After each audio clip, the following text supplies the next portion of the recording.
2025 s'est bien passé. Pour cette fin d'année, j'avais très envie de vous proposer une nouvelle FAQ. Sachant que ma toute dernière FAQ, donc voire aux questions, date d'il y a plusieurs années. Et il y a beaucoup de choses qui sont arrivées dans ma vie depuis. Donc il y a eu beaucoup de questions que j'ai notées dans mon cahier juste là. Merci de m'avoir autant posé de questions et je vais répondre à tout sans langue de bois, sans tabou dans cette vidéo. Mettez-vous bien cocooning sous un plaid. Moi je me suis fait un petit thé. Je suis trop bien, je suis dans les meilleures conditions pour répondre à toutes vos questions. J'ai un petit cahier juste là avec toutes vos questions et il y en avait un paquet, je peux vous le dire.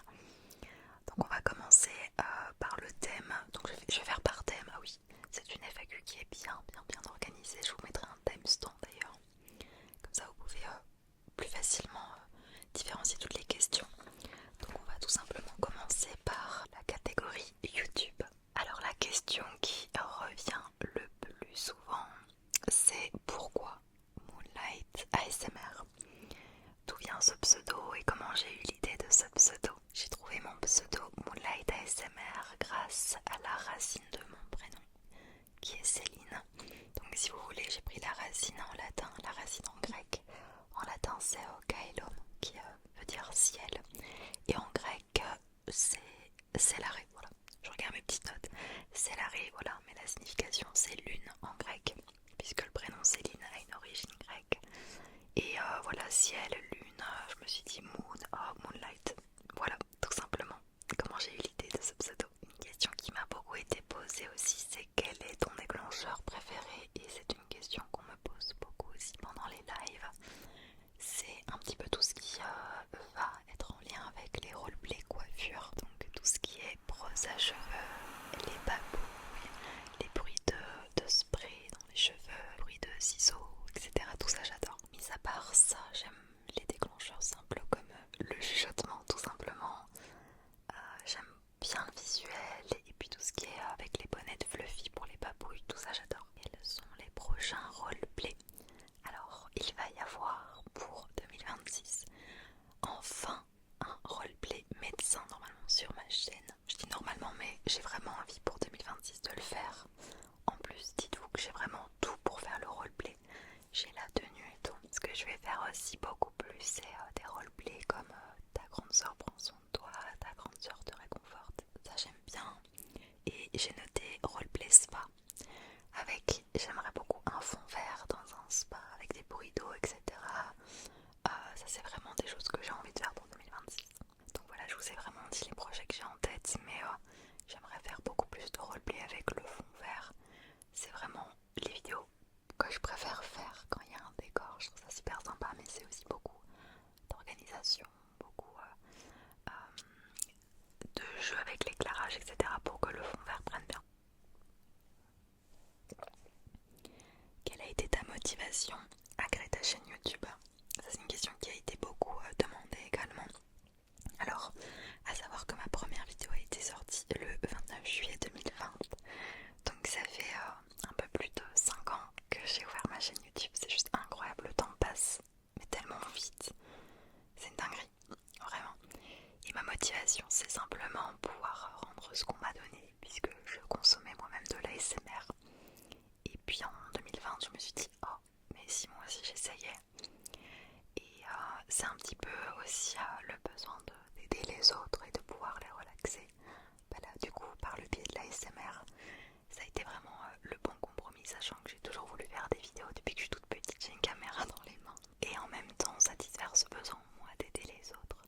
Donc voilà, tout simplement. Combien de temps ça te prend pour faire le montage d'une vidéo, le tournage, etc. C'est très compliqué à répondre. Je sais que vous aimeriez vraiment savoir. D'ailleurs, c'est curieux. Pourquoi est-ce que vous voulez savoir ça? C'est compliqué selon le tournage en fait. Si c'est un roleplay, si c'est une vidéo qui demande pas forcément trop de réflexion. Je pense notamment aux vidéos prénoms où je cite tout simplement vos prénoms. Ça c'est vraiment les vidéos les plus simples et rapides à faire. À côté d'un roleplay avec un fond vert et tout un script, ça prend beaucoup plus de temps. Donc c'est assez difficile à vous dire. Je dirais que rien que pour le tournage, moi généralement je suis à 50 minutes de rush pour une vidéo de 30 minutes. Donc rien que le tournage, sans compter la préparation puisque c'est plein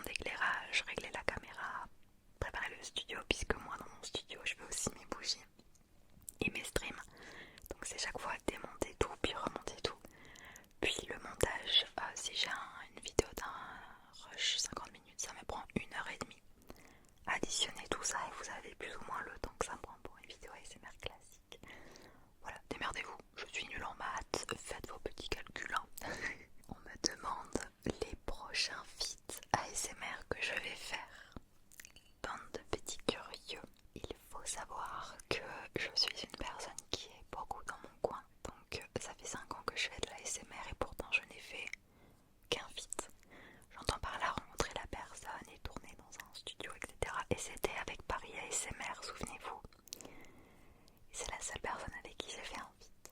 Pourquoi est-ce que je n'en ai pas fait plus? Tout simplement parce que je suis une personne un peu timide et surtout très indépendante dans le sens où je fais mon petit truc, je fais ma petite affaire dans mon coin et je vais pas forcément aller bouger vers les autres personnes.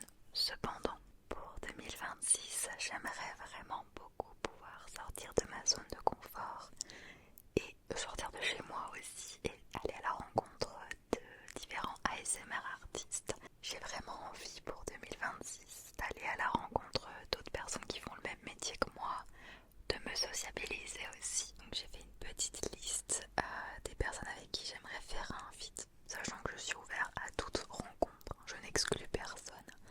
J'ai mis Sleepy Marie ASMR avec qui j'ai pas mal discuté, Tina ASMR également, pourquoi pas Roxane ASMR, Aldeane ASMR, Sparkly, Vanuki, Colomba, It's Slow. C'est des personnes que j'apprécie, que j'aimerais pourquoi pas faire un feat. S'il y en a d'autres, n'hésitez pas, écrivez-moi. Pour 2026, j'ai vraiment envie de rencontrer des personnes.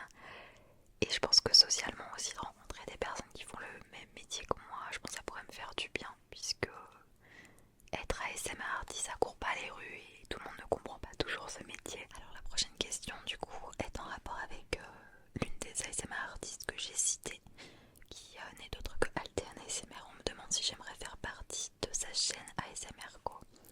Alors du coup j'ai découvert en lisant la question qu'elle avait une chaîne qui regroupe plusieurs ASMR artistes grands et plus petits. Je parle en termes d'abonnés. Pourquoi pas, honnêtement, je suis ouverte à tous les projets. Si elle me le propose, j'accepterai avec grand plaisir. Et voilà, c'est chouette ce genre de chaîne. D'ailleurs, je vous invite à aller voir. Moi, je connaissais pas du tout. C'est vachement chouette. Donc, écoutez, pourquoi pas. Et il reste deux questions pour la rubrique YouTube. On me demande à quand une vidéo ASMR and sound, donc le bruit et les bruits avec les mains. Je prends note les amis. Quand vous avez des idées de vidéos, mettez-le en commentaire, je note tout. Et j'écoute beaucoup aussi ce que vous voulez en termes de vidéos. Je suis beaucoup en mode, je fais des vidéos à la demande beaucoup. Donc par exemple, une de mes dernières vidéos, c'est l'inaudible.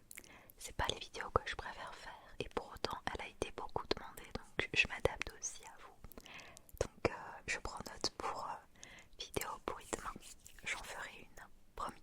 Et la dernière question m'a fait trop rire, c'est est-ce que les vidéos inaudibles sont épuisantes à faire pour toi?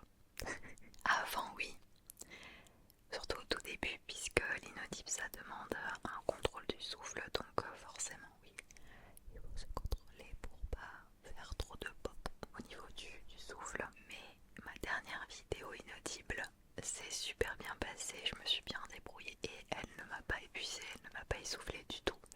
Je pense que c'est l'expérience ça. C'est parti pour les questions perso, donc toutes les questions qui sont en rapport avec moi, et toutes les questions que vous avez posées me concernant. Et la première d'ailleurs, je te remercie petite Mounise de m'avoir posé cette question. Comment te sens-tu en ce moment? Écoutez, je me sens bien, je me sens fatiguée. Par contre, cette année 2025 a été très épuisante pour moi, très éprouvante. Ça a été l'année la plus difficile que j'ai eu à vivre, mais aussi l'année où j'ai fait le plus de progrès sur moi-même, où j'ai appris le plus de choses sur moi-même. Elle a été épuisante, éprouvante, mais tellement riche. Donc c'est un peu un mix de plein de choses qui font qu'aujourd'hui, là, en cette fin d'année, je suis très fatiguée. Je suis très fatiguée physiquement et émotionnellement aussi, je dois vous l'avouer. Mais je vais bien, je vais mieux, je vais de mieux en mieux. Et je prends du temps pour moi et j'ai plein d'idées pour ma chaîne YouTube, j'ai plein d'idées pour plein d'autres projets que je vais vous parler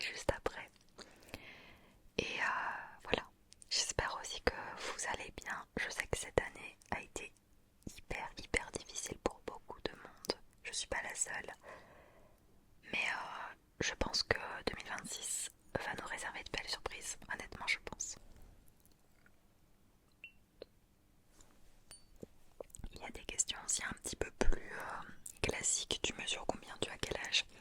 Alors je mesure 1m62 et j'ai 25 ans, donc je suis née le 9 juin 2000. Alors la prochaine question, c'est celle qui est sortie le plus. Voilà, de toutes les questions que vous m'avez posées, c'est celle qui est sortie vraiment le plus. C'est quels sont tes projets pour 2026? Alors, comment vous dire? Si vous me connaissez un tant soit peu, je suis quelqu'un de très ambitieuse. J'ai toujours 1000 idées en tête. Voilà, je les fais pas tous forcément, ou alors j'en commence et je le termine pas, voilà, c'est tout moi. Mais oui, pour 2026, j'ai énormément de projets.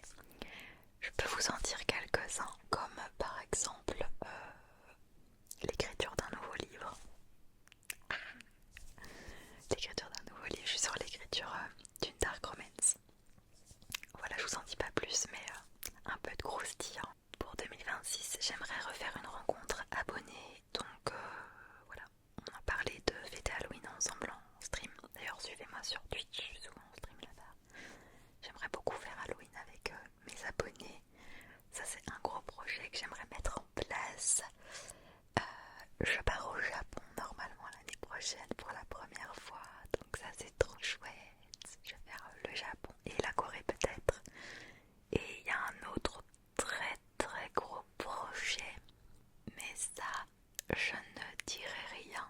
Tout ce que je peux vous dire, c'est qu'il y a un indice dans cette vidéo. Voilà.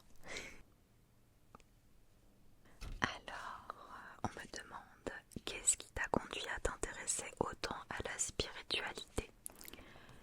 Ça, c'est une super bonne question et il me semble que c'est VMD qui me l'a posée. D'ailleurs, je te remercie pour toutes tes questions, VMD. Qu'est-ce qui m'a inspiré? Qu'est-ce qui m'a conduit à m'intéresser autant à la spiritualité? Je m'intéresse à la spiritualité depuis que j'ai 15 ans, si je dis pas de bêtises. C'est une rencontre dans ma vie qui a été...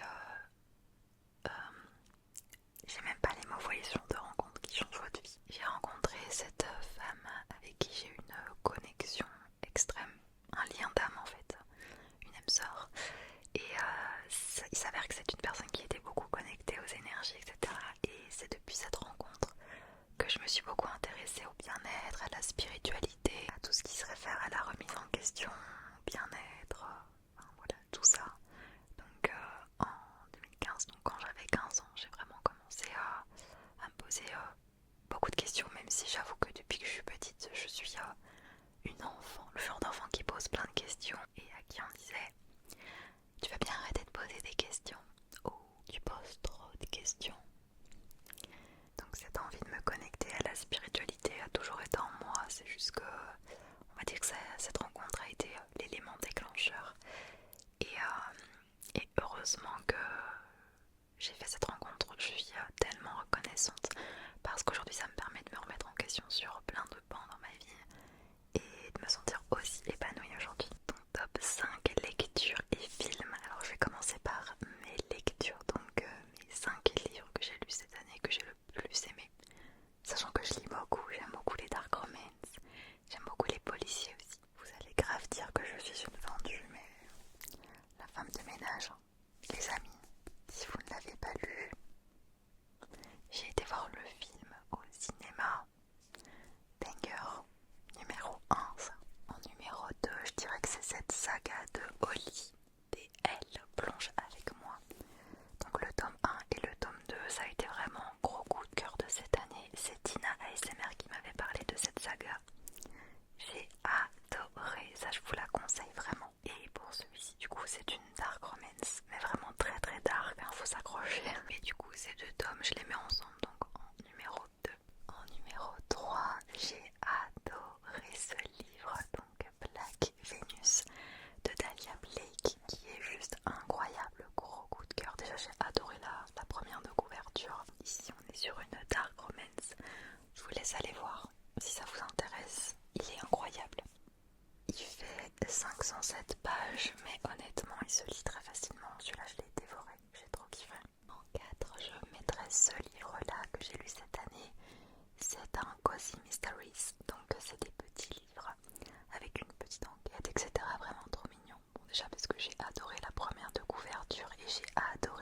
surtout. Donc vraiment le genre de petit livre à lire sous un plaid avec un bon thé de H.Y. Anna, Petit crime et jardin secret. Il est vraiment génial, je l'ai trop aimé.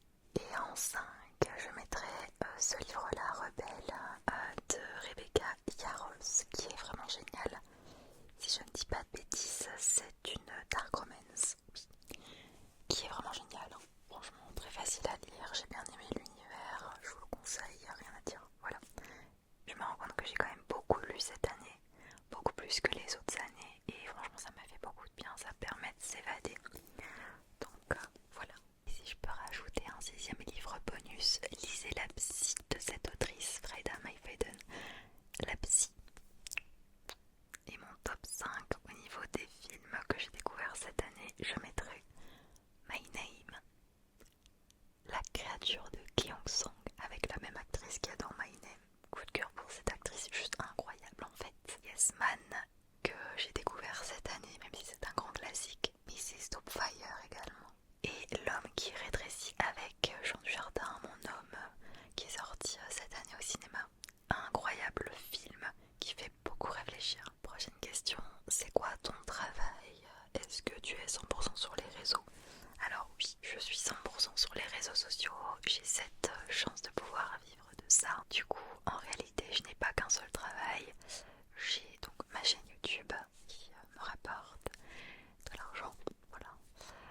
J'ai ma chaîne Twitch puisque je live depuis presque 2 ans, il me semble, si je dis pas de bêtises. Donc je fais des streams également. J'ai ma marque de bougies Candle to the Moon. Je vais vous en parler juste après. Mes petites bougies que je vends sur mon site internet, et je fais des marchés aussi où je vends mes créations. Mon travail de modèle photo avec lequel j'ai de temps en temps des contrats avec des marques. Donc voilà, je suis vraiment très contente et reconnaissante de pouvoir vivre grâce à ma passion, à mes passions. Donc reconnaissante à fond. Et du coup, il y avait beaucoup de questions concernant mon travail de modèle photo. Alors pour vous expliquer un petit peu, j'ai commencé la photo, donc à poser en tant que modèle en 2014, par là, j'avais 14 ans, 14-15 ans. J'ai fait mon premier shooting à Bruxelles et j'ai commencé comme ça. J'ai toujours été admirative des femmes qui s'assumaient, qui posaient. J'ai toujours trouvé ça incroyable. Je vous ai dit aussi par rapport à YouTube, j'ai toujours eu une caméra en main pour je filmais tout. Et déjà toute petite, ma maman me prenait beaucoup en photo, donc peut-être que ça a joué. Et donc voilà, j'ai fait mon premier shooting à l'âge de 15 ans, 15-16 ans par là. Et puis je me suis jamais arrêtée. Donc ça fait presque plus de 10 ans que je fais ça. Comme je vous ai dit, j'ai de temps à autre des contrats avec des marques. J'ai shooté avec les plus grands photographes de Paris, de Belgique, et ce n'est que le début, donc voilà les Monies. Et une question sous-jacente par rapport à mon travail de modèle photo me demande quel a été mon projet préféré. Parce que des shootings j'en ai fait beaucoup, mais je dirais quand même que mon projet préféré, ça a été cette année. D'ailleurs, c'est l'un de mes plus beaux souvenirs de cette année. J'ai eu la chance de pouvoir former à Marrakech 5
suis tellement tout à la fois que c'est compliqué de synthétiser en que quelques mots. Mais je dirais solaire, empathique, hypersensible, curieuse et perfectionniste. Voilà. La prochaine question, c'est qu'as-tu appris sur toi cette année? Alors beaucoup de choses. Ça a été, comme je vous l'ai dit, une année difficile, mais j'ai pu tellement apprendre sur moi-même. Je pense que c'est l'année la plus riche que j'ai connue. Ça a été une année très challengeante où je me suis rendu compte que je pouvais pas forcément compter sur ma famille notamment.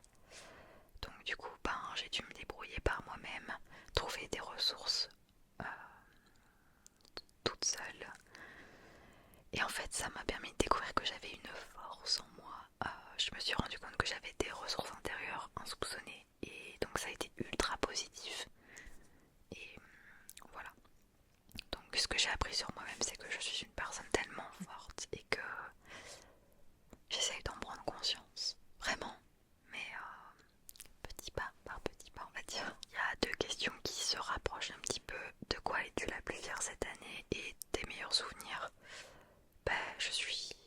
Ce dont je suis la plus fière, c'est de moi. Et mon meilleur souvenir, c'est le voyage au Maroc avec mes abonnés. Il y a une vidéo vlog que j'ai faite.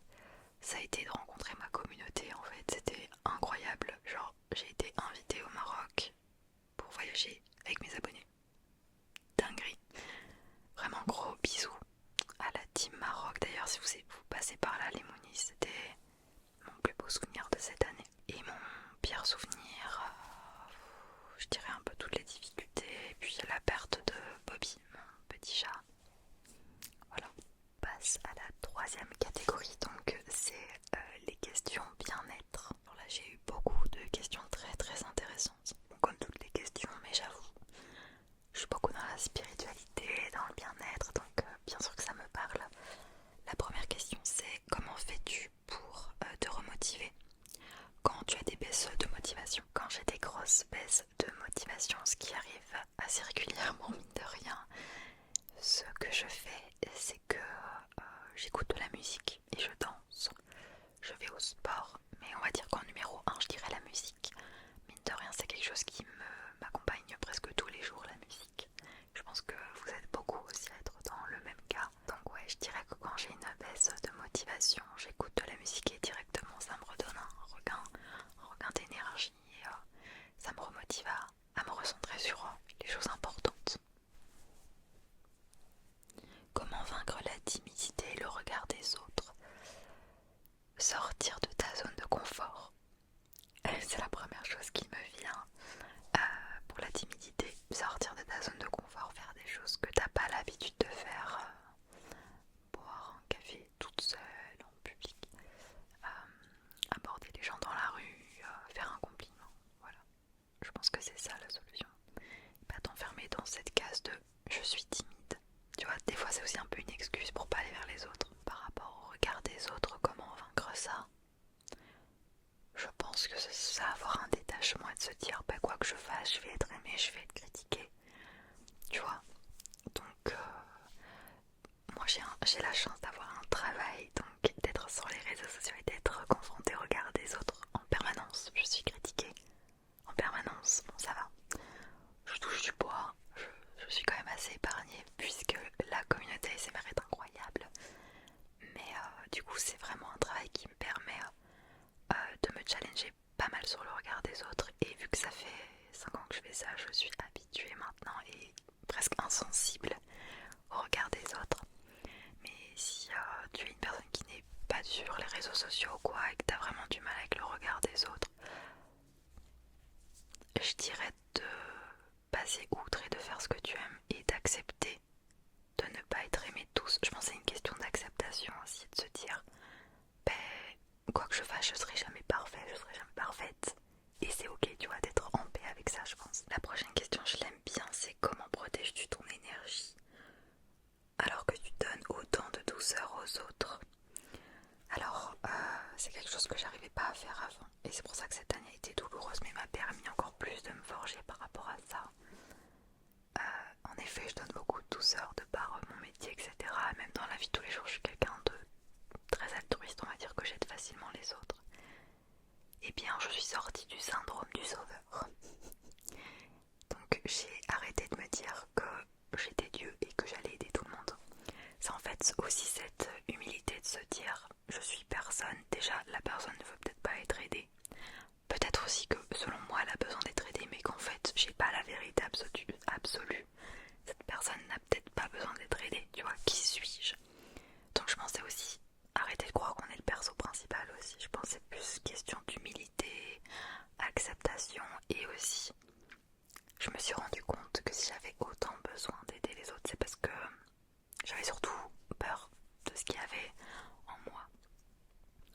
ça a été du dépouillement personnel, ce qui a fait que tu vois que j'avais moins de besoin d'aller balayer chez les autres, tu vois ce que je veux dire.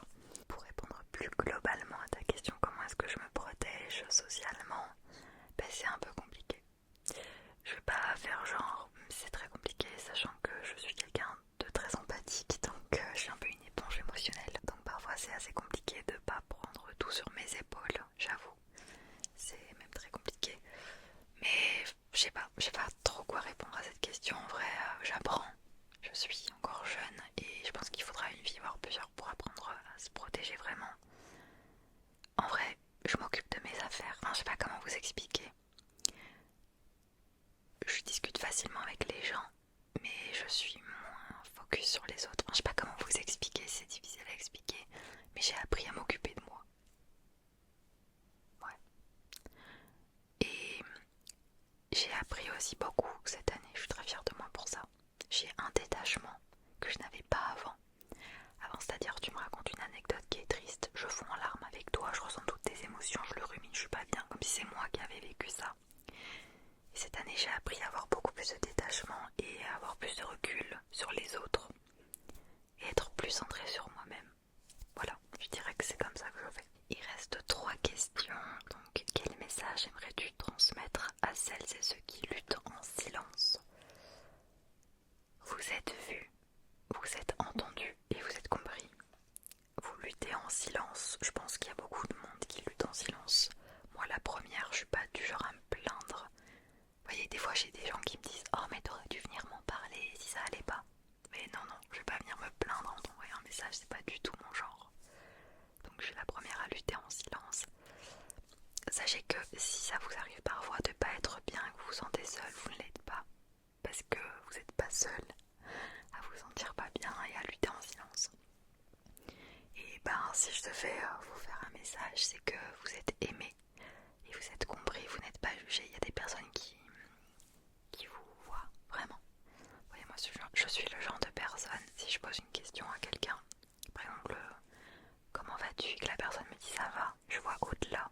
Même si la personne me dit ça va, je vais sentir, voyez, il y a des personnes comme moi qui vont vous sentir et qui vont vous comprendre, même si vous dites à tout le monde que ça va. Donc le message ce serait, tu n'es pas seul. Alors que fais-tu quand tu te sens pas bien, quand tu veux aérer ton esprit?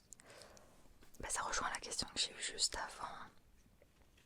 La question c'était, tac. Que fais-tu pour te remotiver? Donc ça revient un peu à ça, hein. J'écoute de la musique. Mais quand je me sens vraiment pas bien, eh bien je regarde un film ultra triste, je mets de la musique ultra triste, je m'enferme chez moi et je ne parle à personne. Et c'est la vérité, et c'est ok. Je pense que le discours en mode oh mais quand t'es pas bien, il faut pas faire ce genre de choses, il faut faire des choses positives et tout, c'est hyper culpabilisant. Et ça correspond pas au mode de fonctionnement de tout le monde. Genre typiquement moi quand ça va pas, j'accepte la situation. Je cherche pas à midi à 14h, je me mets sous un plaid, je regarde une série, je mange plein de chocolat et puis ça passera quand ça passera quoi. Je me fous pas la pression. En fait, on vit trop dans une société, je trouve, où il faut tout le temps aller bien. Et du coup, quand ça va pas, on se culpabilise et on se dit oh là là, mais je suis une mère, je fais rien de ma vie. Mais c'est ok de ruminer, c'est ok de parfois pas aller bien. Et c'est justement dans ce genre de moment où tu peux te recharger, je trouve. Donc quand je vais pas bien, ben je me morfonds. Et c'est ok. Et la dernière question dans la catégorie bien-être, c'est est-ce que l'écriture de votre livre vous a beaucoup aidé? Du coup, pour ceux qui savent pas, oui, j'ai écrit un livre. Vous avez le lien en description. J'ai écrit un livre et l'écriture de mon livre m'a tellement aidé. Ça a été une vraie thérapie pour moi. Du coup, il est trop beau, regardez la belle petite couverture. Toutes les clés sont en vous. C'était mon rêve d'écrire un livre. Genre depuis que j'avais 10-11 ans, j'étais en mode un jour j'écrirai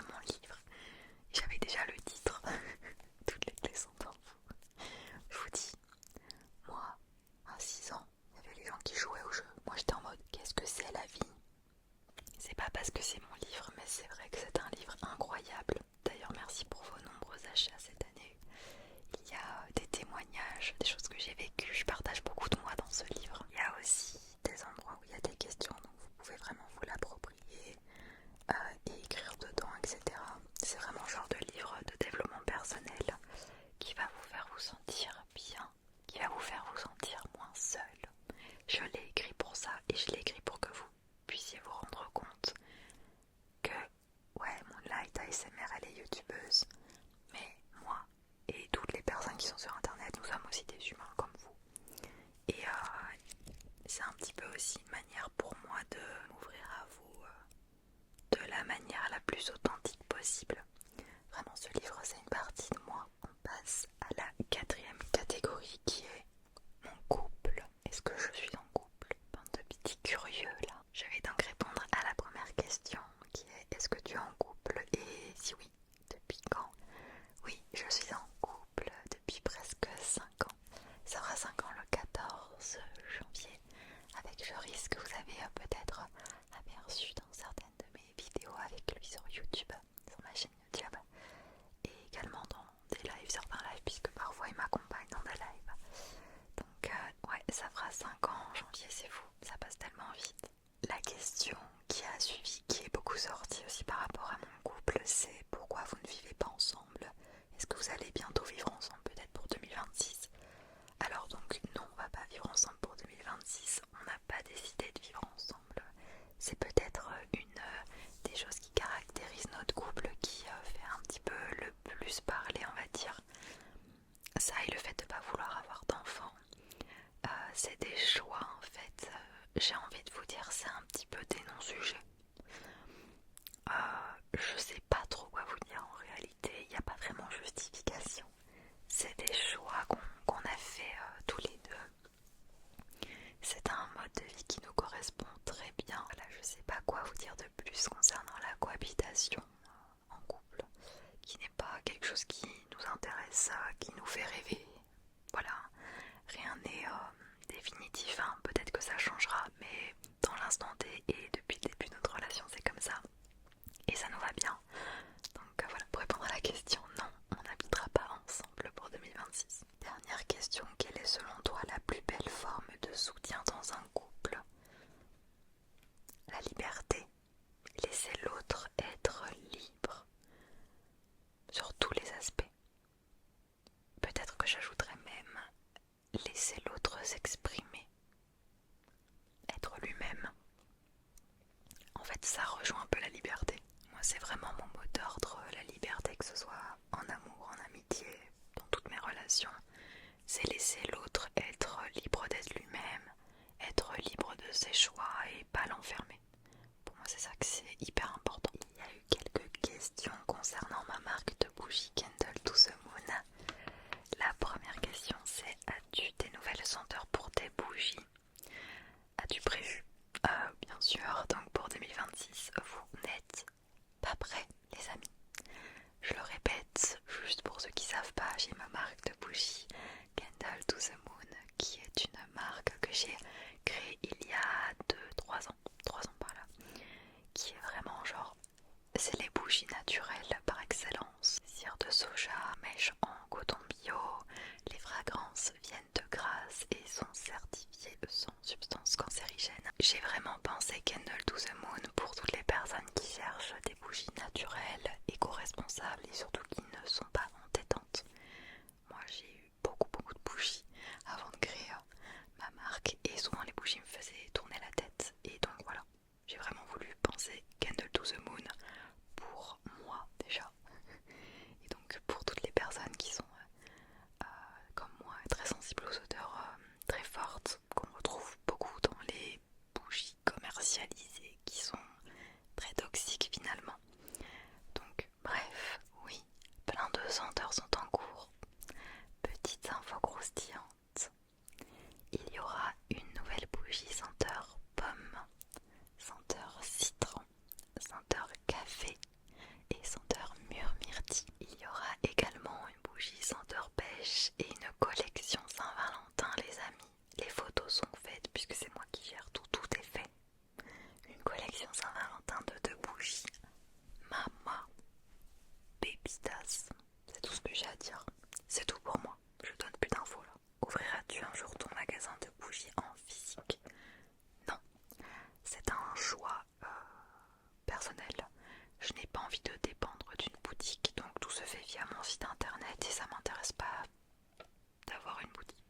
je suis indépendante professionnellement depuis plus de 5 ans.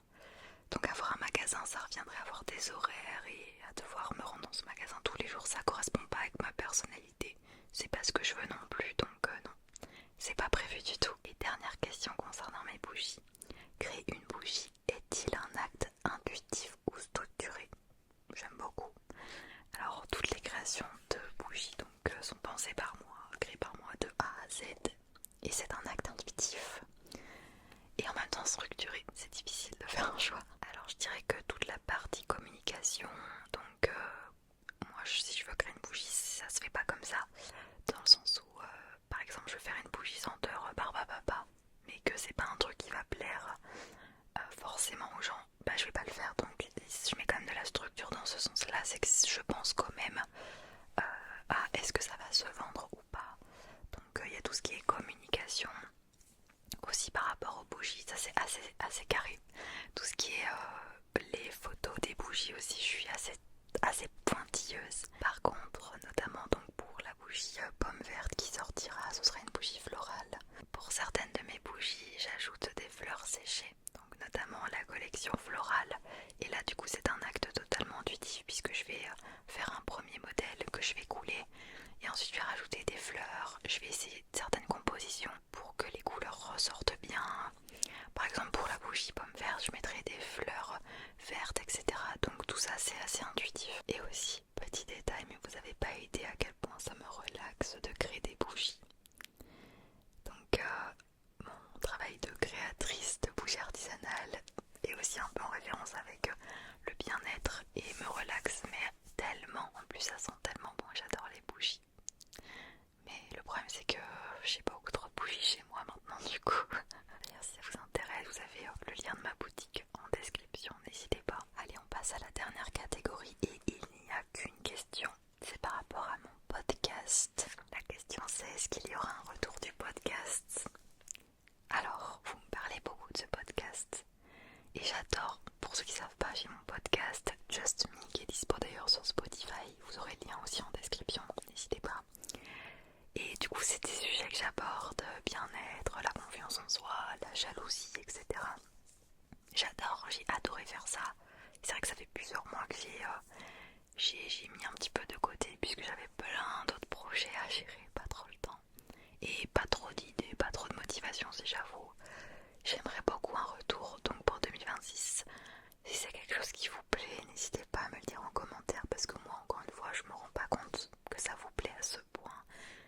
Bah, dites-le moi, et s'il y a des sujets que vous aimeriez que j'aborde, dites-le moi aussi, ça serait cool.